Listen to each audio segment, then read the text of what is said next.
read the news so that you don't have to. Today's story is about a dead oil tycoon, a right-wing government, and a full-blown family feud that could embarrass an entire country because Italy is being told you can't use his name anymore. So, as you can see, this headline says, any founder's ear clashes with Meloni government over name use. What's going on? Well, let me tell you. This all centres around Giorgia Meloni, Italy's Prime Minister, and her flagship African development policy called the Mattei Plan. Now, that isn't a random name. It comes from Enrico Mattei, the legendary founder of Eni. So this guy was a big deal. Post World War II, he basically built Italy's energy independence and took on the global oil cartel, what he called the Seven Sisters. Think like an outsider boss that challenges the whole system. Fast forward to today, and his nephew Pietro Mattei is not happy. He sent a legal notice to the government saying, stop using my uncle's name. Why? Because he says Meloni's policies, especially on migration, are the complete opposite of what Enrico Mattei stood for.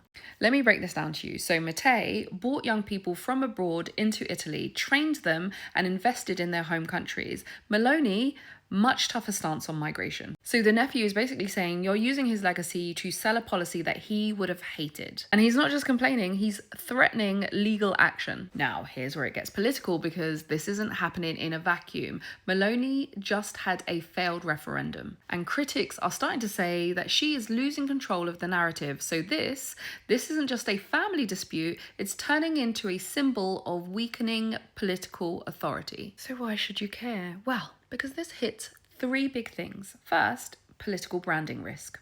Governments love attaching big historical names to their policies. It gives them credibility, or so they think. But what if the family pushes back? That credibility can collapse overnight. Second thing, migration and African strategy are under scrutiny. Italy's whole plan is apparently about reducing migration by investing in Africa. If people start questioning the authenticity of that plan, it weakens the policy itself.